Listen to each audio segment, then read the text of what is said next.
មានគ្រួសារបារម្ភគ្រប់ពេលវេលានឹកនេះមិនលួថ្ងៃឡើយប៉ុន្មានឆ្នាំទៀតក៏ដោ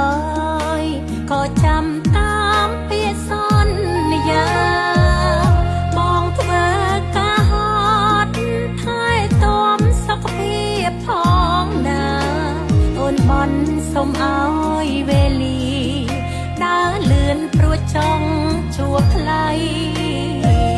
ឆ្លើយឆ្លងសាសពស្ដាប់សំឡេងសួរសុខទុក្ខអាចបានជួបមុខឃើញគ្នាតាមទូរស័ព្ទដៃស្បើយចិននឹកខ្លាតែនៅមិនអងអាឡ័យ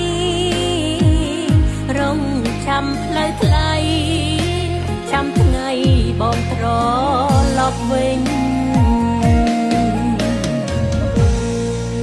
អង្គគុណដល់ទឹកចិត្តប្តីទៅឆ្ងាយស៊ូព្រោះគ្រួសារទោះមានឧបសគ្គប៉ុណ្ណាក៏មិនឈ្នះក្តីស្រឡាញ់អូនហើយនឹងក៏រងចាំថ្ងៃបងវិលវិញវិលមកបំពេញក្តីសុខក្នុងគ្រួសារយើង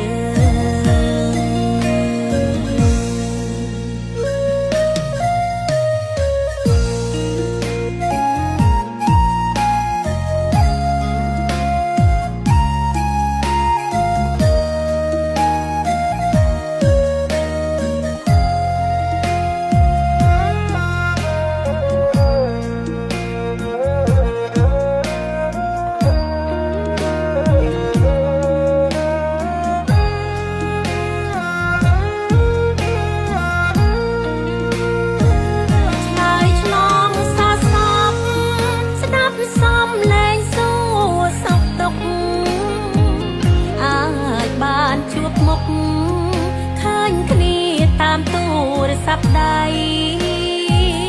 ស្បើយចិននឹកខ្លាតែនៅមិនអងអាឡ័យរងចាំផ្លូវថ្លៃចាំថ្ងៃបងត្រឡប់វិញអង្គគុណដល់ទឹកចិត្តប្តីទៅឆ្ងាយស៊ូព្រោះគ្រួសារទោះមានឧបសគ្គប៉ុណ្ណាក៏មិនឈ្នះក្តីស្រឡាញ់អូនហើយនឹងក៏រងចាំថ្ងៃបងវិលវិញវិលមកបំពេញក្តីសង្